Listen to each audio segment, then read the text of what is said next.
Last type का जो हमारा एरा है सीनोज़ोइक एरा। सीनोज़ोइक एरा के बारे में भी हम बात कर चुके हैं कि उनको टर्शियरी तथा क्वार्टरनरी जो पार्ट है उनमें डिवाइड किया गया उस काल में।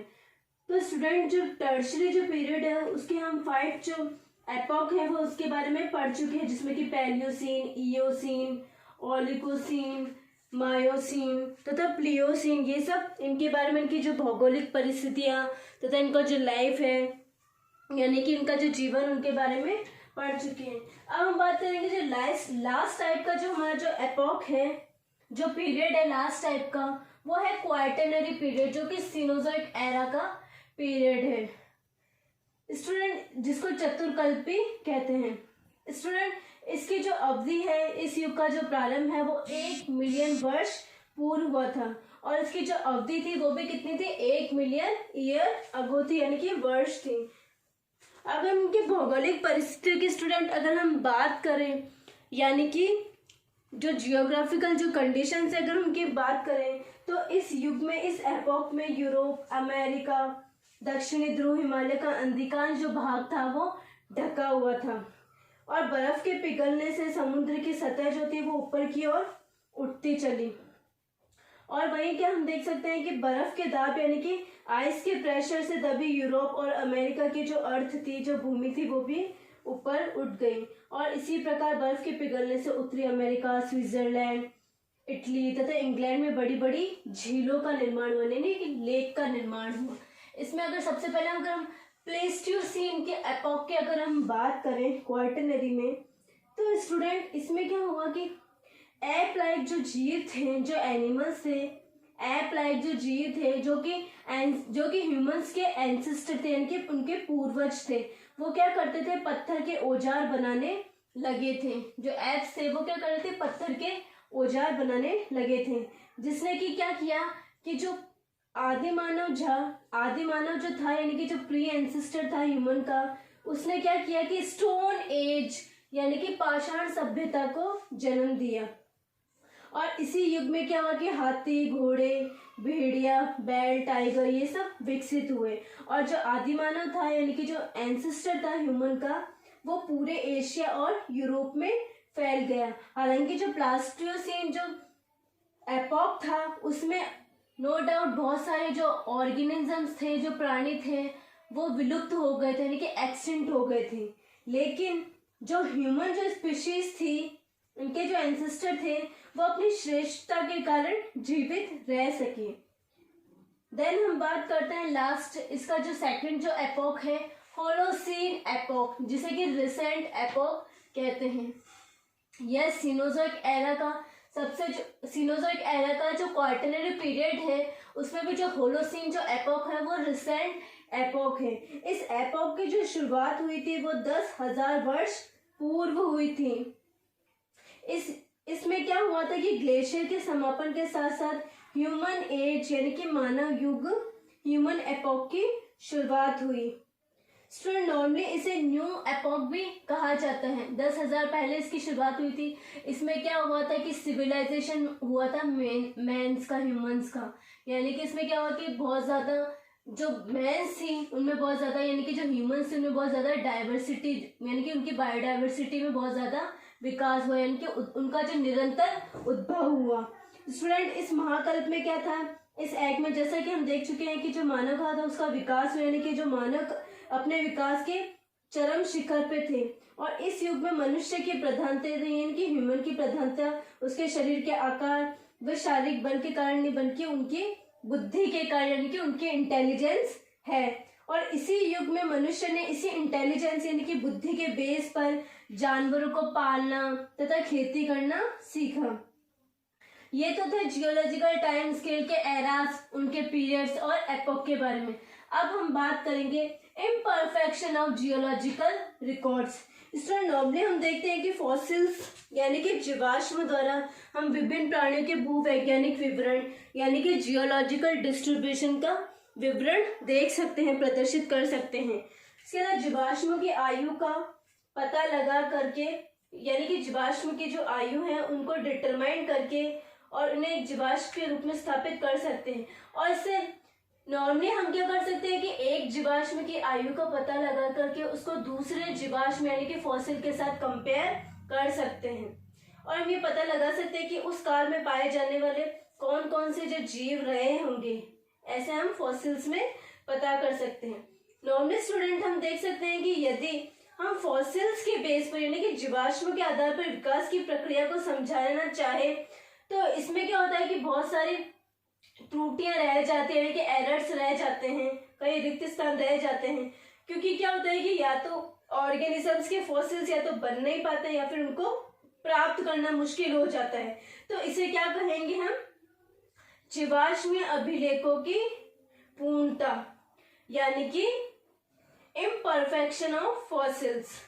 और ये जो घटना होती है वो किन किन वजह से होता है कि फॉसिल्स में प्रॉब्लम्स आती हैं उनको। सबसे पहले हम बात करते हैं डिफिकल्टीज इन फॉसिलाइजेशन यानी कि जीवाश्म भवन में कठिनाइयां। नॉर्मली स्टूडेंट हम देखते हैं कि डेथ के बाद में जो सभी जो प्राणी होते हैं वो जीवाश्म में परिवर्तित नहीं हो पाते हैं फॉसिल्स में। क्यों? क्योंकि ये जो मोस्ट ऑफ जो एनिमल्स हो या तो उनका अपघटन हो जाता है यानी कि जो होता है डीकम्पोजिशन हो जाता है, कुछ जो अपमार्जक होते हैं स्क्वेंजर्स होते हैं या इसके अलावा जो डीकम्पोजर्स होते हैं वो क्या कर देते हैं, इनको नष्ट कर देते हैं, डिस्ट्रॉय कर देते हैं। सेकंड अगर हम बात करें कि नॉर्मली जो प्राणी होते हैं उनके केवल कठोर भाग यानी कि केवल जो हार्ड पार्ट होते हैं वही केवल प्रिजर्व्ड होते हैं, यानी कि केवल वही जो होते हैं वो परिरक्षित रहते हैं, हार्ड जो पार्ट होते हैं।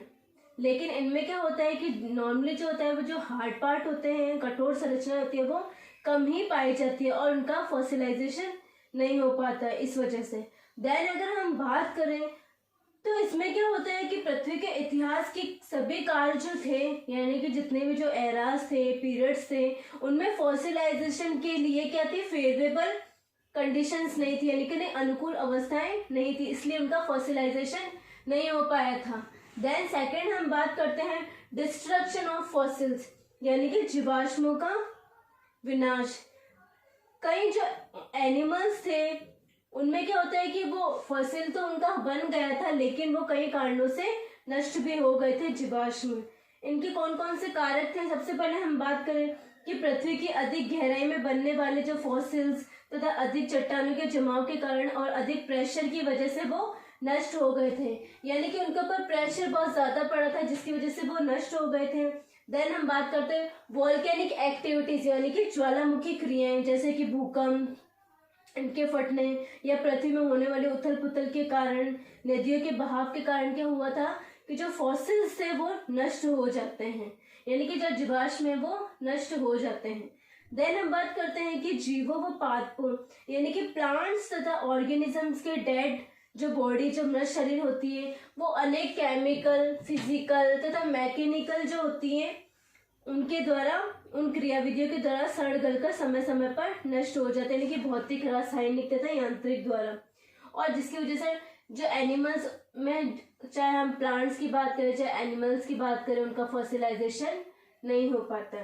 देन स्टूडेंट हम बात करते हैं कि नदियों के बहाव के कारण, यानी कि रिवर्स का जब अत्यधिक जब बहाव हो, रिवर्स का फ्लो जब बहुत ज्यादा हो तो जो रॉक्स, जो चट्टानें होती है वो सैंड यानी कि रेत में परिवर्तित हो जाती हैं, और इस वजह से चट्टानों में जो प्रिजर्व जो जीवाश्म होते हैं, जो फॉसिल्स होते हैं वो नष्ट हो जाते हैं। देन हम स्टूडेंट हम बात करते हैं कि अत्यधिक तनाव के कारण भी क्या होता है, बहुत ज्यादा स्ट्रेस के कारण रॉक्स जो होती है उनमें दरारें पड़ जाती है जिसकी वजह से जीवाश्म नष्ट हो जाते हैं। देन हम बात करते हैं difficulties in exploring the fossils. Normally student हम देखते हैं कि यदि जीवाश्मों का निर्माण हो जाए और अगर वो प्रिजर्व भी हो जाए तो भी क्या होता है कि उन्हें प्राप्त करने में कठिनाइयां होती हैं। तो नॉर्मली स्टूडेंट हम देख सकते हैं कि प्राचीन जो गहरी जो चट्टानें होती है यानी कि जो पुरानी जो ओल्ड जो रॉक्स होती हैं उनमें प्रिजर्व जो फॉसिल्स होते हैं उनको खोद करके यानी कि उनकी खुदाई कर करके उनको प्राप्त करना एक बहुत ज्यादा हार्ड वर्क है, यानी कि कठिन कार्य है। देन स्टूडेंट हम बात करते हैं कि कुछ जो रॉक्स होती है, जो स्तरीय जो चट्टानें होती है वो सामान्यतः समुद्र की गहराई यानी कि डीप ओशियन के अंदर जो होता है उनका निर्माण होता है, और इस वजह से क्या होता है कि उनमें प्रिजर्व फॉसिल्स को प्राप्त करना बहुत मुश्किल काम होता है। जो फॉर्मेशन होता है जो रॉक्स का, वो डीप ओशियन के अंदर होता है। और इसके अलावा स्टूडेंट हम बात कर सकते हैं कि जितने भी जो जीवाश्म युक्त चट्टान होते हैं, जो फॉसिल जिनके ऊपर लगे रहते हैं जो रॉक्स, वो भी क्या होती है, जो जियोलॉजिस्ट को प्राप्त नहीं हो पाती है, पैलेंटोलॉजिस्ट को प्राप्त नहीं हो पाती है, क्योंकि हर जगह तो अब खुदाई की नहीं जा सकती है, क्योंकि अधिकांश भूभाग पर क्या होता है कि प्लांट्स और एनिमल्स जो होते हैं वो अर्थ पर पाए जाते हैं। तो हो सकता है कि उनको भी क्या हो कि खुदाई के दौरान उनको भी इंजर्ड हो जाए, उनको भी चोट लग जाए, तो इस तरह से उनको नहीं किया जा सकता। और इसके अलावा स्टूडेंट, जब हमें किसी स्थान के बारे में पता नहीं हो कि वहाँ पे कोई फॉसिल्स प्रेजेंट है कि नहीं है, तो अज्ञानतावश यानी कि बिना किसी कारण के अगर खुदाई कर दिए जाए तो वहाँ पर फॉसिल्स, जो प्रिजर्व्ड फॉसिल्स होते हुए भी क्या हो सकते हैं, वो नष्ट हो जाते हैं, वो मिल नहीं पाते हैं। तो इस प्रकार से क्या होता है कि जो फॉसिल्स जो है, जो जियोलॉजिकल जो रिकॉर्ड्स हैं, वो इस प्रकार से वो अपूर्ण रह जाते हैं, यानी कि इम्परफेक्ट रह जाते हैं। उनके कार्य जो होते हैं वो इसी वजह से अधूरे रह जाते हैं, क्योंकि फॉसिलाइजेशन में प्रॉब्लम्स जो होती है, उनके फॉसिलाइजेशन में प्रॉब्लम होती है, उनका फॉसिल्स का डिस्ट्रक्शन हो जाता है, और अगर वो बन भी जाते हैं तो उनको प्राप्त करने में कठिनाइयाँ होती हैं। देन स्टूडेंट, आप बोर्ड पे ये कुछ इम्पोर्टेंट जो पॉइंट है वो देख सकते हैं कि किस काल में क्या हुआ था। एक शॉर्ट ट्रिक है इन्हें याद रखने की। तो स्टूडेंट, नॉर्मली अगर स्टार्टिंग में हम बात करें एजोइक एरा को, अगर एजोइक एरा की अगर हम बात करें तो इसको इनविजिबल लाइफ भी कहा जाता है, यानी कि जहाँ पर किसी भी तरह की कोई भी लाइफ नहीं थी और वो अदृश्य लाइफ थी, जो एजोइक एरा है, जो सबसे जो प्राचीन जो एरा है। देन हम बात करते हैं आर्कियोजोइक एरा के बारे में, जिसको कि प्रोटेरोजोइक एरा भी कहा जाता है। यहाँ पे क्या होता है, इस एरा को एरा ऑफ अर्ली लाइफ भी कहा जाता है। यहाँ पे कि यहाँ इट मीन्स यहाँ पर जीवन की शुरुआत हुई थी, यानी कि स्टार्टिंग हो चुकी थी। प्रोकैरियोट्स जो होते हैं यूनिसेलुलर, वो इस टाइम तक आ चुके थे, ब्लू ग्रीन एल्गाए वगैरह। देन हम बात करते हैं पैलियोजोइक एरा के बारे में। जो पैलियोजोइक एरा है उसको एरा ऑफ ओल्ड लाइफ भी कहते हैं। हम बात कर चुके हैं पैलियोजोइक एरा को भी 6 पीरियड में डिवाइड किया गया है। कैम्ब्रियम, कार्बनिफेरस, पर्मियम, ओर्डोविशियन, डिवोनियन, ये सब क्या है, पैलियोजोइक एरा के पीरियड है। देन अगर हम मिडिल लाइफ की बात करें, मध्य काल की, मध्य जीवन की, तो वो जो होता है वो होता है मीजोजोइक एरा, यानी कि इस एरा को एरा ऑफ मिडिल लाइफ यानी कि मध्य जीवन का काल, महाकल्प भी कहा जाता है। और इसी के साथ ही जो मीजोजोइक जो एरा है उसको एज ऑफ रेप्टाइल्स यानी कि जो रेप्टाइल्स है उनका युग भी कहा जाता है, जिसमें जो मेन है वो जुरासिक पीरियड है, क्योंकि जुरासिक पीरियड में क्या हुआ था, बहुत ज़्यादा जो डायनासोर्स थे और इसी के साथ ही जो अदर टाइप के जो रेप्टाइल्स हैं उनके बहुत ज़्यादा डाइवर्सिफिकेशन हुआ, यानी कि वो बहुत ज़्यादा उनकी मात्रा में वृद्धि हुई, संख्या में वृद्धि हुई। देन हम बात करते हैं एरा ऑफ रिसेंट लाइफ। जो एरा ऑफ जो रिसेंट लाइफ यानी कि जो आज का जो जीवन है, आज का जो एरा है वो है सीनोजोइक एरा। और इस सीनोजोइक एरा को क्या कहा जाता है, एज ऑफ रेप्टाइल्स भी कहा जाता है, एज ऑफ बर्ड्स भी कहा जाता है, एज ऑफ इंसेक्ट्स भी कहा जाता है, एंड एज ऑफ एंजियोस्पर्म भी कहा जाता है, क्योंकि इसी एरा में क्या हुआ था कि मैमल्स, बर्ड्स, इंसेक्ट्स और एंजियोस्पर्म जितने भी थे उनकी संख्या में बहुत ज़्यादा वृद्धि हुई, उनका डाइवर्सिफिकेशन जो होता है वो बहुत ज़्यादा हुआ, यानी कि जैव विविधता इनमें बहुत ज़्यादा देखने को मिली, बहुत ज़्यादा ये फले फूले थे इस दौरान, इस एरा के दौरान। देन अगर हम बात करते हैं जो ओर्डोविशियन जो पीरियड है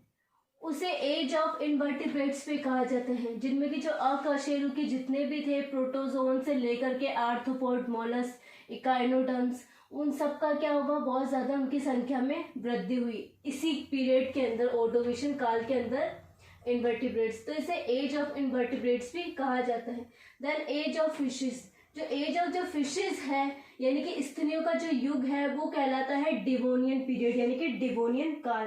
क्योंकि यहाँ पर फिशेस का नंबर जो होता है वो इस काल में बहुत ज्यादा बड़ा था। देन हम बात करते हैं एज ऑफ एम्फीबियंस। जो एम्फीबियंस का जो एज है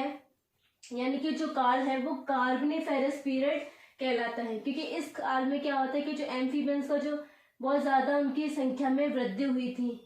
उनकी जो मात्रा होती है वो बहुत ज्यादा देखने को मिली थी। देन हम बात करते हैं age of reptiles. Age of reptiles में हम बात कर चुके हैं कि जो जुरासिक जो पीरियड है जो कि मेसोजोइक एरा का जो मध्य जो काल है, जो बीच वाला जो सेकंड जो जुरासिक जो पीरियड है, इस काल में रेप्टाइल्स का नंबर था, डायनासोर्स इंक्लूडिंग थे, जिसमें वो बहुत ज्यादा उनकी संख्या में वृद्धि देखी गई थी और इस दौरान वो बहुत ज्यादा फले फूले थे।